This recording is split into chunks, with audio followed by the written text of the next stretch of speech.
Hello, আসসালামু আলাইকুম। বন্ধুরা সবাই কেমন আছেন? আজকে আপনাদের জন্য একটি ইসলামিক ভিডিও নিয়ে আসলাম ডক্টর জাকির নায়েকের। তো চলুন কথা না বাড়িয়ে আমরা ভিডিওটি সবাই দেখি। ডক্টর জাকির নায়েক, আমার নাম জেরি থমাস। আমি ওসমানিয়া ইউনিভার্সিটিতে সাংবাদিকতার উপর রিসার্চ করছি। আমরা কয়েকজন বন্ধু মিলে একটা ওয়েবসাইট খুলেছি, সাক্ষীটাইম.com। আপনার কাছে আমার প্রশ্ন, 1 নাম্বার, আমি সবসময় জানতাম যে হাদিস ছাড়া কোরআন অসম্পূর্ণ। এখন আপনি অন্য ধর্মগ্রন্থের কথাও বললেন, আপনি বাইবেলের কথাও বললেন, কিন্তু বাইবেল বলছে যে যীশুখ্রিস্টকে বিশ্বাস করে না সে খ্রিস্ট বিরোধীদের দলে সামিল হয়। এটা একটা ভবিষ্যৎবাণী। আমি এমনও শুনেছি যে হাদিস বলছে যে মোহাম্মদ জাদুবিদ্যার সাহায্য নিয়েছিল। এখানে আপনার বক্তব্যটা কি? ভাই, আপনি প্রশ্ন করলেন আর আপনি বেশ কিছু মন্তব্য করলেন। আপনি বললেন যে আপনি জানেন যে হাদিস ছাড়া পবিত্র কোরআন অসম্পূর্ণ। এখানে আপনি অন্য ধর্মগ্রন্থের কথা শুনলেন, তার মানে ওনার মতে বাইবেলের উদ্ধৃতি দিলে সে কথা মানতে হবে। আর বাইবেল বলছে যিশু বা ঈসা আলাইহিস সালামকে যে বিশ্বাস করবে না সে দোজখে যাবে, ইত্যাদি ইত্যাদি। এখানে আমার মন্তব্য কি? 1 নম্বর পয়েন্ট, হাদিস ছাড়া পবিত্র কোরআন অসম্পূর্ণ নয়। কোরআন একটা স্বয়ংসম্পূর্ণ বই। তবে কোরআনের কথাগুলো বুঝতে গেলে আপনাকে এগুলোর ব্যাখ্যা পড়ে দেখতে হবে। আর হাদিস হলো পবিত্র কোরআনের ব্যাখ্যা, যে কথাগুলো বলে গিয়েছেন নবীজি সাল্লাল্লাহু আলাইহি সাল্লাম। পবিত্র কোরআন একটা সম্পূর্ণ বই, আলহামদুলিল্লাহ স্বয়ংসম্পূর্ণ।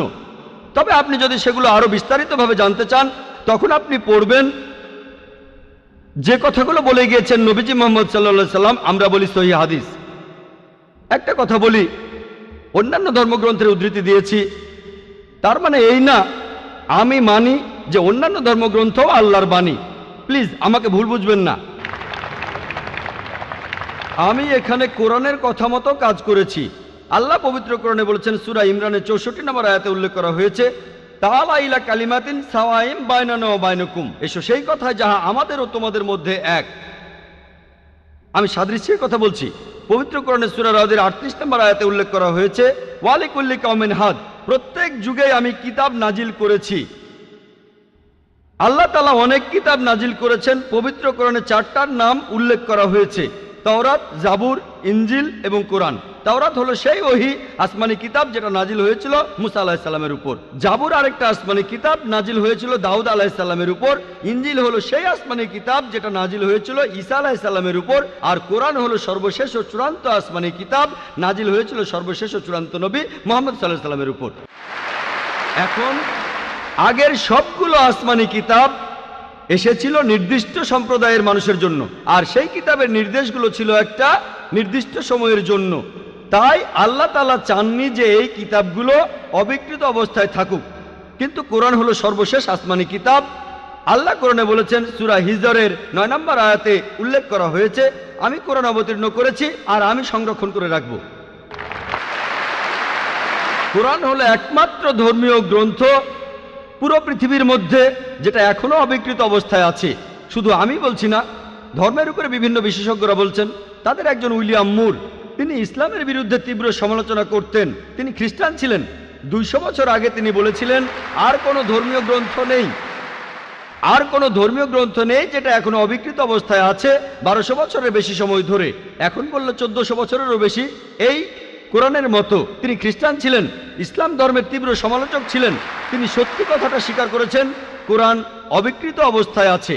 কিন্তু অন্যান্য সব ধর্মগ্রন্থ সেগুলোর কথা বদলে গেছে, এমনকি বাইবেলও। আমি বাইবেলকে আল্লাহ তাআলার বাণী বলে মানি না। আমরা মুসলিমরা বিশ্বাস করি সেই ওহীতে যেটা দেওয়া হয়েছিল ঈসা আলাইহিস সালামকে, ইনজিল। কিন্তু এখন আমরা যে বাইবেলটা দেখি, এই বইটা একটা মিশ্রণ। এখানে আল্লাহর বাণী থাকতে পারে, কোরআনের সাথে মিললে আমিও আপত্তি না করে মেনে নেব এটা আল্লাহর বাণী। এছাড়াও নবীদের বলা কথা আছে, এখানে ঐতিহাসিকদের বলা কথাও আছে।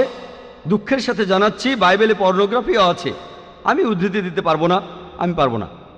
বাইবেলে আছে অনেক পরস্পর বিরোধী কথা, বৈজ্ঞানিক ভুল, গাণিতিক ভুল, সেগুলোর কথা এখানে বলছি না। আমি বিতর্ক করেছিলাম ডক্টর উইলিয়াম ক্যাম্বেলের সাথে। তিনি ইসলামের বিরুদ্ধে একটা বই লিখেছিলেন, Quran and Bible in the light of history and science. বলেছিলেন কোরআনে 30টা বৈজ্ঞানিক ভুল আছে। আমি আমেরিকায় গিয়েছিলাম, আমেরিকায় আমরা বিতর্ক করেছিলাম 2000 সালের 1 এপ্রিল, আর টপিক ছিল Quran and Bible in the light of science. তার সব অভিযোগের উত্তর আমি দিয়েছিলাম। তারপর আমি যখন বাইবেলের 38টা ভুলের কথা বললাম, তিনি সেগুলোর উত্তর দিতে পারেননি।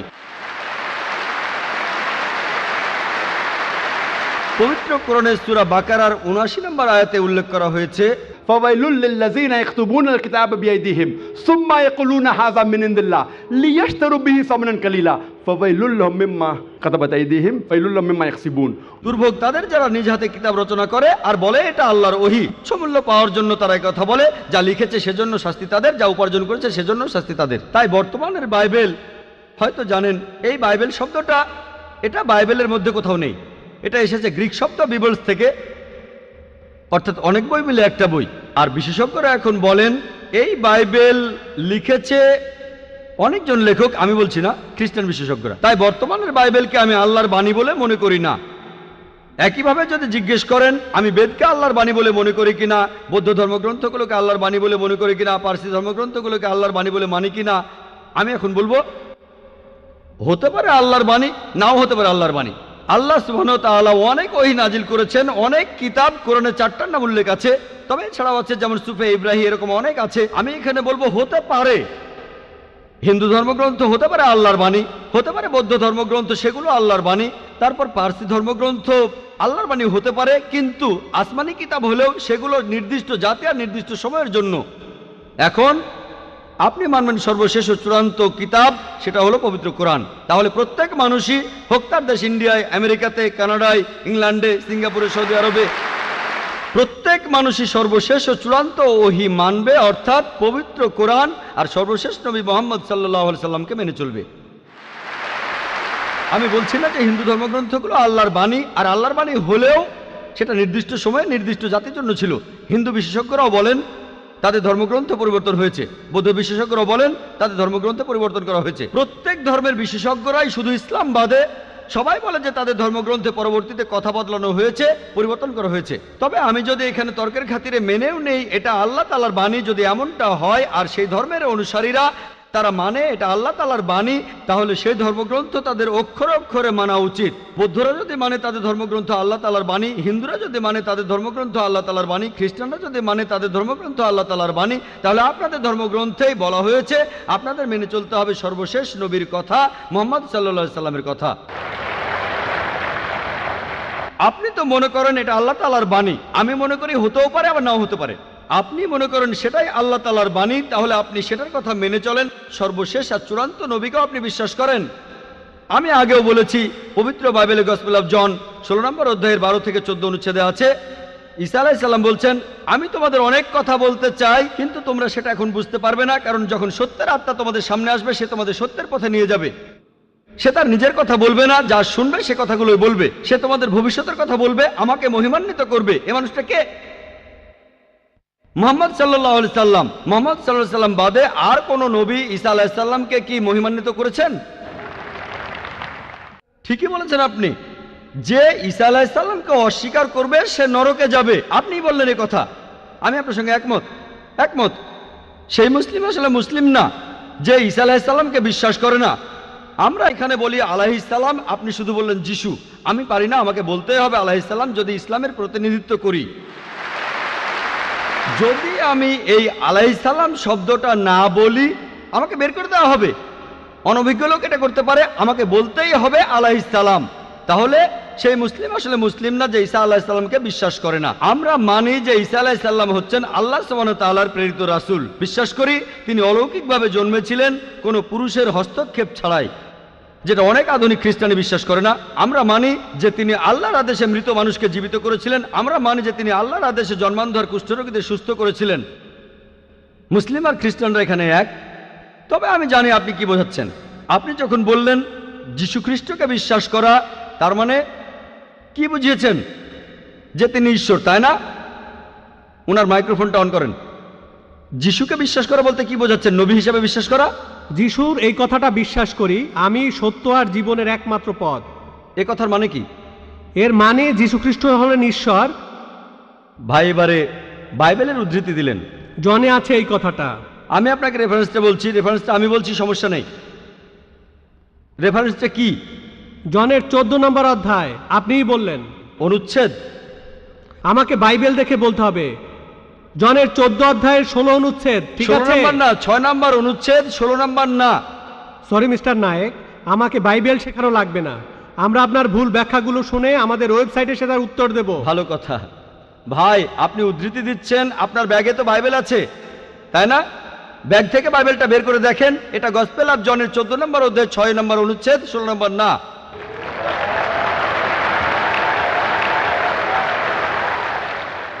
আর আপনি বললেন ঈসা মসীহ আলাইহিস সালাম তিনি বলেছেন যে তিনি ছিলেন ঈশ্বর। আপনার প্রশ্নতে পরে আসছি, প্রশ্নের উত্তরটা দেওয়ার আগে আমি একটা কথা বলে নিই। আমি বাইবেল পড়েছি, গোটা বাইবেলের মধ্যে পরিষ্কারভাবে বলা এমন একটা কথাও নেই যেখানে যিশু বা ঈসা আলাইহিস সালাম নিজে বলেছেন আমি ঈশ্বর আর আমার উপাসনা করো।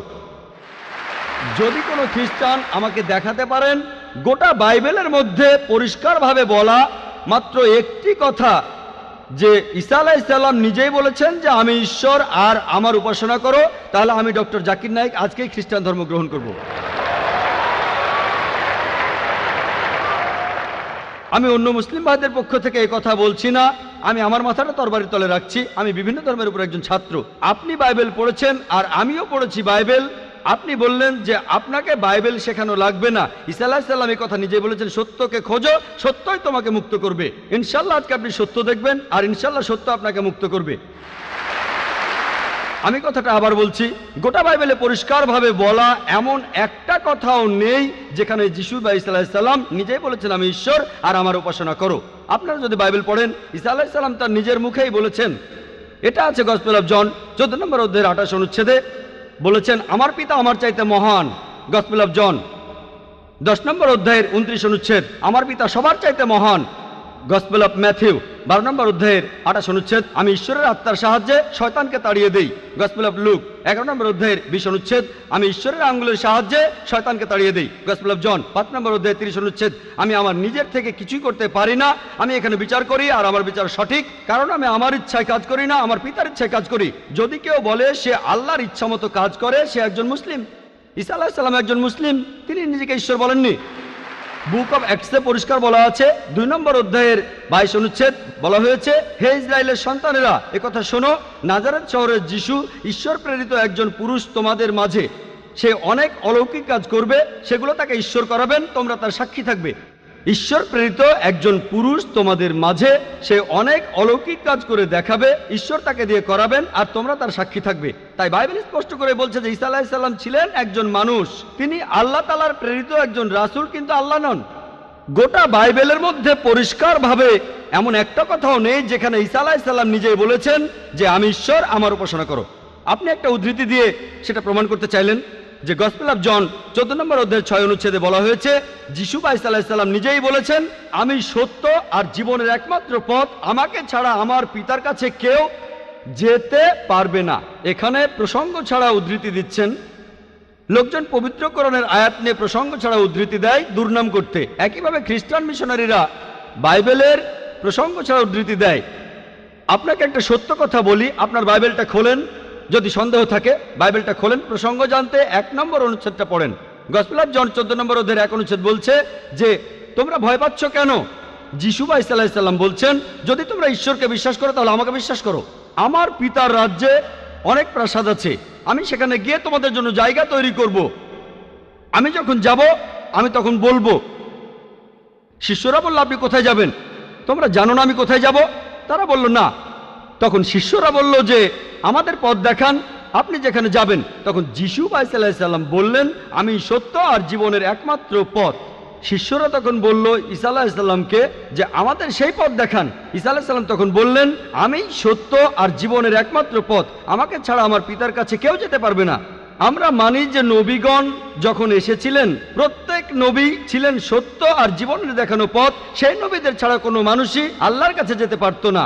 আর যীশু খ্রিস্টের সময়ে আমি বাইবেলের কথা মানছি, যিশু বা ঈসা আলাইহিস সালাম তিনিই ছিলেন সত্য আর জীবনের একমাত্র পথ। যীশু খ্রিস্টের শিক্ষা ছাড়া কোনো মানুষই তখন আল্লাহর কাছে যেতে পারতো না। মুসা নবীর সময়ে তিনি ছিলেন সত্য আর জীবনের পথ। মুসা আলাইহিস সালামের শিক্ষা ছাড়া কোনো মানুষই আল্লাহর কাছে যেতে পারতো না। এখন দেখেন ঈসা আলাইহিস সালাম নিজেই বলেছেন আমি তোমাদের অনেক কথা বলতে চাই। শিষ্যদের বলছেন, এটা আছে গসপেল অফ জন 16 নম্বর অধ্যায়ের 12 থেকে 14 অনুচ্ছেদে। আমি তোমাদের অনেক কথা বলতে চাই, কিন্তু তোমরা সেগুলো এখন বুঝবে না, কারণ যখন সেই সত্যের আত্মা আসবে সে তোমাদের সত্যের পথে নিয়ে যাবে। সে তার নিজের কথা বলবে না, যা শুনবে সে কথাই বলবে। সে তোমাদের ভবিষ্যতের কথা বলবে, আমাকে মহিমান্বিত করবে। আর এখন দেখবেন, ভালো করেই দেখবেন যে নবীজি মুহাম্মদ সাল্লাল্লাহু আলাইহি সাল্লাম তিনি সত্য আর জীবনের একমাত্র পথ। মুহাম্মদ সাল্লাল্লাহু আলাইহি সাল্লাম যা শিখিয়েছেন সেগুলো ছাড়া কেউ আল্লাহর কাছে যেতে পারবে না। আর মুহাম্মদ সাল্লাল্লাহু আলাইহি সাল্লাম ছিলেন সর্বশেষ আর চূড়ান্ত নবী।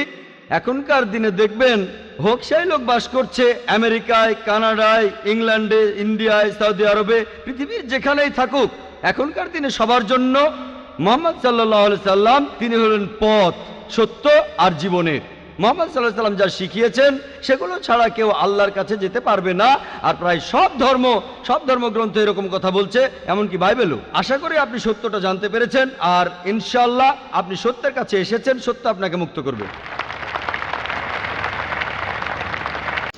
তো বন্ধুরা, ভিডিওটি দেখে আপনাদের কেমন লেগেছে অবশ্যই কিন্তু কমেন্টে জানাবেন।